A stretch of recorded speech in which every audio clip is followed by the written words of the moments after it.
Tippet Rise Art Center is a place where many arts thrive: poetry, music, architecture, sculpture, and they do so in a natural environment, one that embraces the wilderness and embraces the sky and embraces its local community. So we brought together, with Relevance of Place, artists and designers to help us think about that ambitious mission and what it might mean to carry it forward.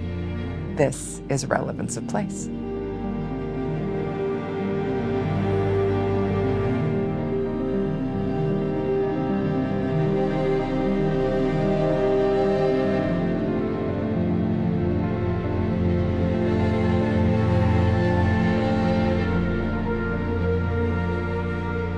Hi, Laura.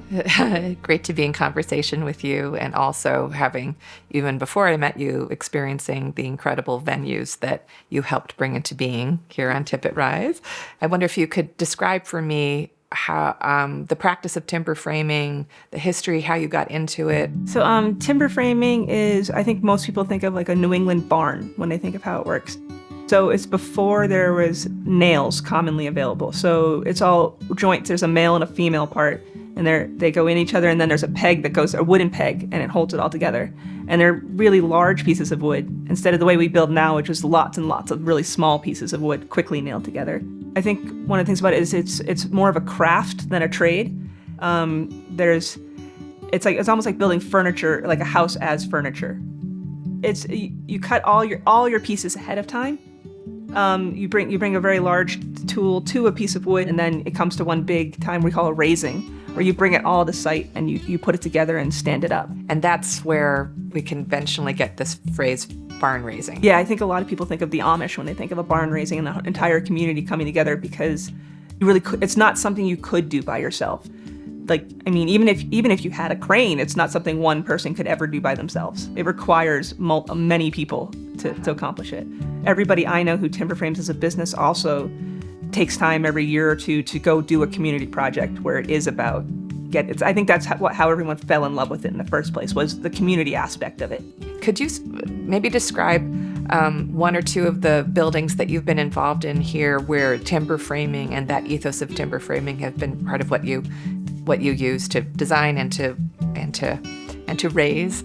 I think the first project that comes to mind with timber framing would be the Olivier barn, because the first conversation I ever had with Peter and Kathy, we were eating cheeseburgers in Red Lodge, and Kathy was talking about how Peter had this long history with classical music, but she didn't. And when she was first introduced to it, she understood how it could be kind of intimidating to people who didn't have any background in it. And I think I related to that personally, because I couldn't name a bunch of composers or tell the difference who was playing, like if I listened to a piece. And she always felt that a barn was something that everyone could feel comfortable in. Everyone could find a way they relate to it. It was a very human kind of experience. And so she wanted the concert hall to be a barn, to kind of break down some of the barriers to appreciate it.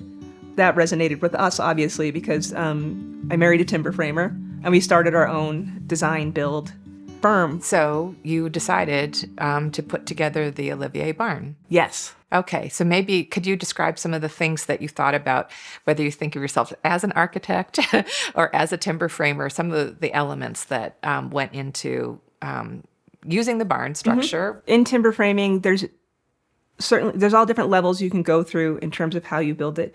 If you were building a barn for your cows, you would literally cut down a tree and do the bare minimum to make it the shape of a timber. And you'd stick it all up, and you wouldn't worry about the finish or if it was perfect.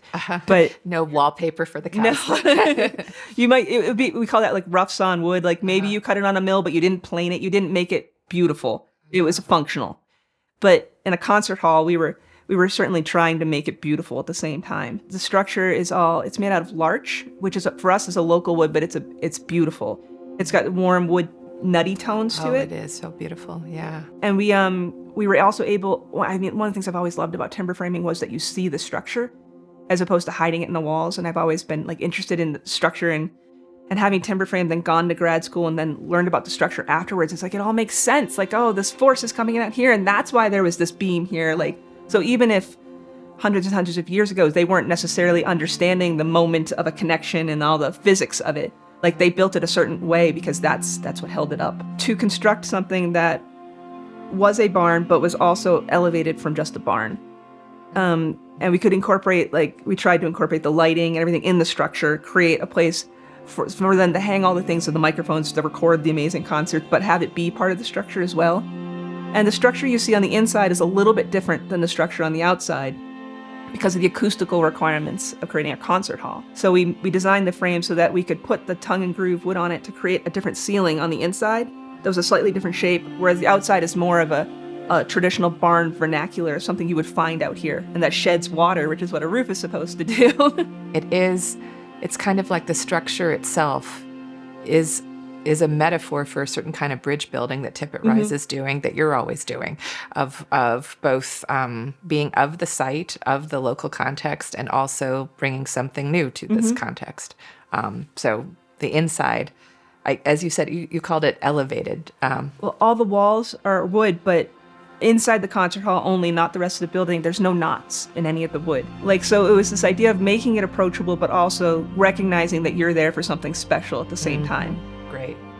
And then we were able to frame the view of the mountains, the Beartooths, right at the end. So you're looking down at the barn and you see the piano in front of a window that just looks onto the mountains. So you were thinking really specifically about the site. Very specifically about the site. I remember, I think it was in the first year, going to a concert, and I think it was Jeffrey Kahane played American Beautiful, and you're watching the waving wheat in the out the window, and it's I get it. Can't get better than that. Yeah, it was incredible. So was there a barn raising for raising this barn? We did. We had a barn raising in terms of when it comes to lots of projects. There's a community of timber framers across the country, and most of our projects will bring in a group to help finish up a project and to raise it.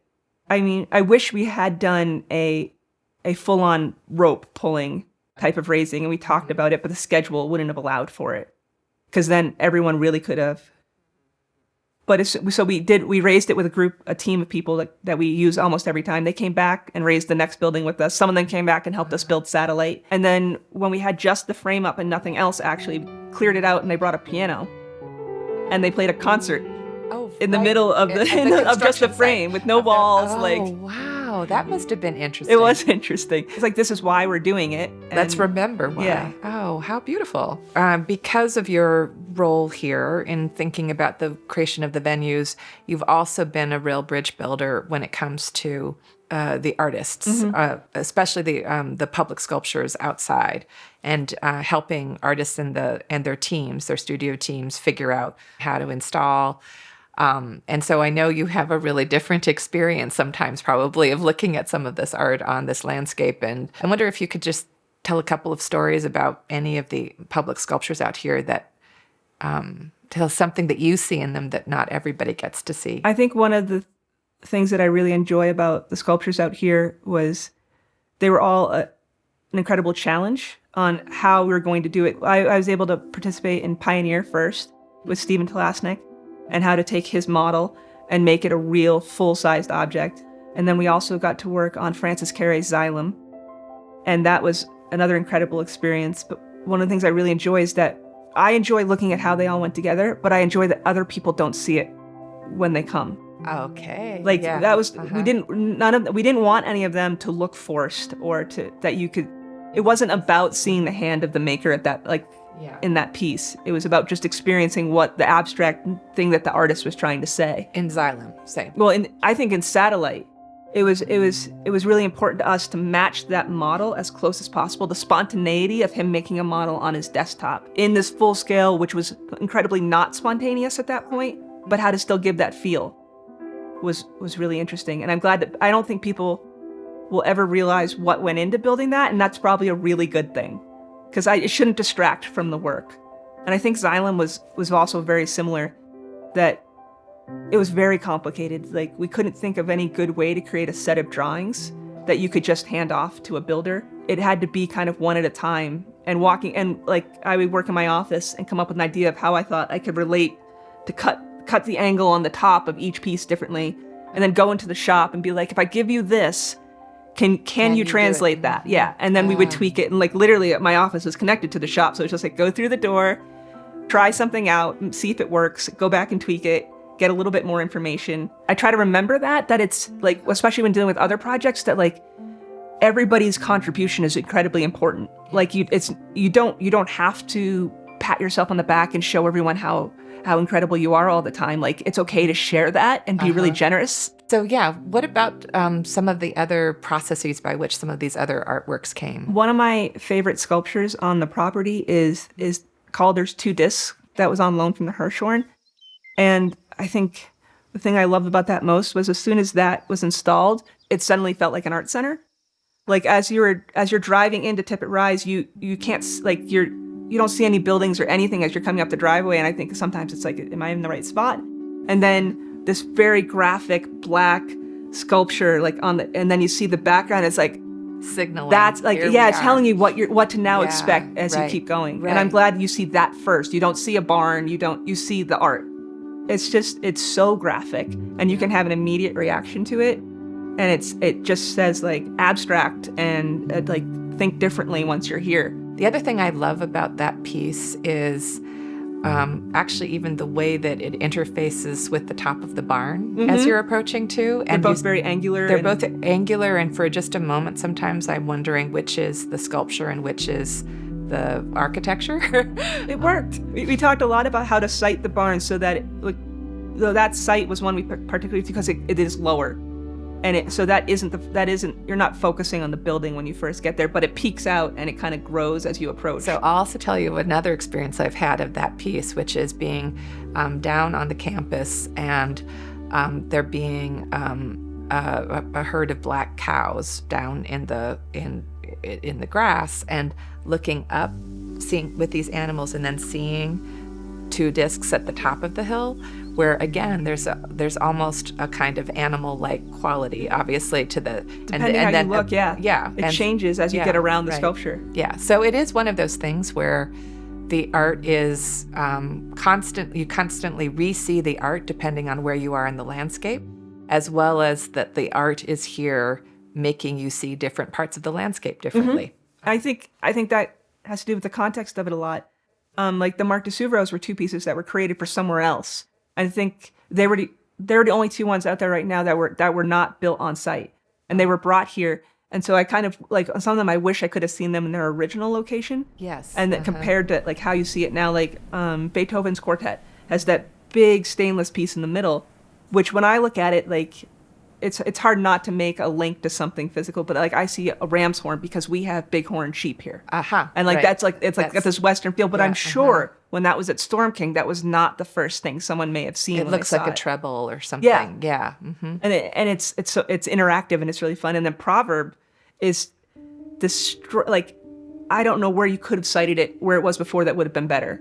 Like because and especially this time of year, it's this gorgeous green deep valley and this like red orange stripe. It's the only piece on the whole property that has color. Yeah, and it just pops. It absolutely does. I guess it can feel like cognitive dissonance, but where else could you have put it? Yeah. I mean, it is that it doesn't have trees, that it's not in a place with a whole lot of trees. Or the other day, we were talking about the feeling of sky. There's something about that piece that is, gesturing to the sky. It reminds me of your size. It kind of brings your own scale. It is that tacking between it. Like, what would this art piece have been like in another landscape? And you're constantly rethinking what the art is and also rethinking what the landscape is. It's a constant conversation. Like Deborah and Anton's concrete pieces, like those couldn't have been somewhere else. Like, oh, absolutely. They were so carved right into the land there, and they're the only ones you can really see far away too, and they just like sit on top of the hill as a silhouette, and like the sky is to me the mountains are integral to those pieces. Like you need to see them all at once. I think the abstract nature of these, while most people around here probably didn't have a lot of experience with that type of art, you don't need it. You don't need an education in art to appreciate it. You bring your own context to it. You have the land, you have the sky, you have the sound, you have the smell of being out there, and then you have your own story, like that fills in the gaps. And I think I can appreciate that you don't have to have art history background to go and have a relationship to a piece or an experience with a piece. And I think I've seen that in some of the people who, like some of our carpenters who weren't well versed in art, and to just kind of, it was fun to stand back and watch them just look at it for a little bit and think like it's not so used to building things that had no function and no purpose other than just to stand there and enjoy it. So Tippet Rise seems to be a place that is constantly re-inviting people to remember that. I think it invites people to definitely to slow down. Yeah. And to just, it takes you out of your context of every day. Its time doesn't mean quite the same thing as it does at home. You have these huge mountains, but just, you don't have your outside stresses, and you can just be in the space, and you can just slow down and enjoy and think, or choose not to think and take a nap. It's a total different experience than the hustle and bustle of every day. And I think it's a nice respite to come and sit down and just listen to music for a little while. And you're not trying to accomplish anything. You're just like seeing how that makes you feel, and maybe it's completely different from how it makes the person next to you feel. When you say that, it also, I come back to even how we've just titled this program, Relevance of Place, and everything you've said in different ways contribute to at least my understanding of what we might mean by that phrase, relevance of place.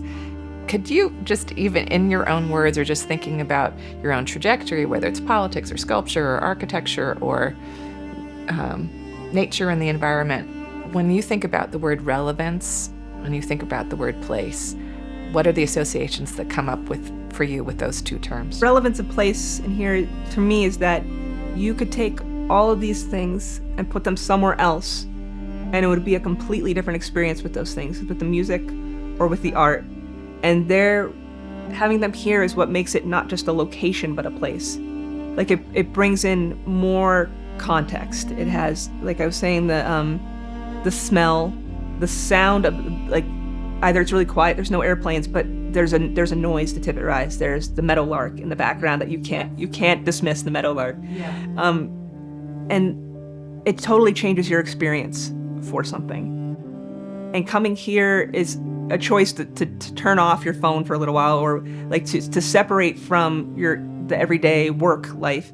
And when you come through the gate, it's different, and you know it's different. And I think that changes how you experience it. Like for me, when I lived in a city, walking into a museum, it wasn't quite the same thing. Like it was still lots of other art right around it that I had to, if I was looking at one piece, I had to intentionally not focus on the other one or all the people around me.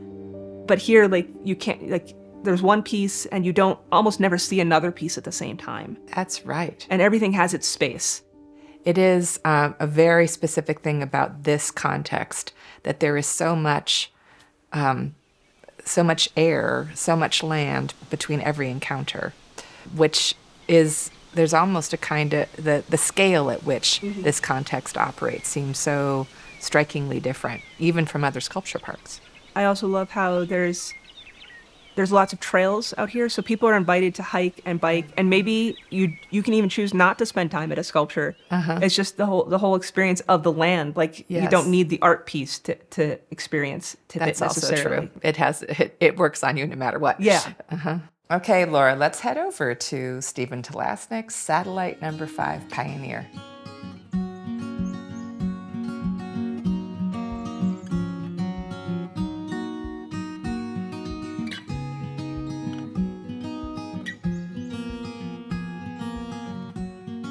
You have served so many roles here, and right now we're at Stephen Talasnik's Satellite No. 5 Pioneer, one of the many sculptures that you've helped install. And maybe we could just start by you saying, what do you see when you look at this sculpture? This one was the first sculpture that we were involved in. We met Stephen really early on in this project. So before we even were planning on building the barn, before we'd even come up with a site or where to build the barn, Stephen was around and talking about this. So it was a long time in the making. This one was a fun challenge because Stephen produced this sculpture by making a model in his studio of dowels of exactly what he wanted, and it was all hot glued together and zip tied together. And it was this perfect concept about this big. About that size. About this big. And then he wanted us to make it that big. It's like, I think we realized before we started that there were going to be challenges of just sizing something up that big, but I don't think we realized how big of an impact a small, like a little bit, one of those really long sticks, if it's just a little bit off of where it needs to be at the bottom, by the time you get to the top, that's a really, really big space. In thinking about how Stephen sometimes describes his practice, he talks about these pieces being imaginary architectural models. Wonder what you hear in that as somebody who is an architect, but also you have other parts of your practice. I think for me, what makes this different from architecture is that it doesn't have a function necessarily, and that's kind of the fun part of it. It doesn't have to have a function. When we were building this, a school group came out, and Stephen talked to them for a while, and he had them all make like silly, like their own satellite poses, like to try to create these funny shapes with their body to match it. And it was about not being self-conscious about what you were doing and doing it because you wanted to do it and not because it had to do something. You've talked about how, I mean, you have an incredible trajectory. You were a political science major, then you had training as a sculptor. You were raised by an architect, but swore you were never going to be an architect, and yet you got your Master's of Architecture. You have a sort of mix of things going on. What do you think about function and the obligation to have a purpose versus not? I think it's nice to sometimes be able to step away from the function and just enjoy making something that makes something, which can sometimes be a very self-serving thing. Like, I enjoy making something and I don't always have to make it for someone else. But architecture also works really well for me because I'm very, very practical. So I went to art school, but there was always a level of being self-conscious that I think made it difficult to really break out into being a sculptor who could then stand and defend this abstract thing you made in front of other people. But architecture always has a purpose and a function, and you can still make it beautiful, but you can wrap that around something, like for me, that I can wrap my mind around, like that there's a set of rules at the same time and some guidelines you follow, and just to think about how people are going to use the space. It's just really fun to like kind of close your eyes and think about someone walking through it and what they'll need in that space or what they would want in that space. Right. So it is about what the desire lines might be, or what needs they might have that you can solve. But then you also, coming from sculpture, you have been part of a practice where that isn't necessarily the goal. Like with this, like you come here and you decide what it is to you. Like, where architecture, it serves a function. But here you can come and it can be a different thing to every single person who comes and sees it. And especially out here, where there are no other buildings or anything that provide a context to it, like you can just, the piece, and it's like you, the piece, and the land all become kind of one thing together.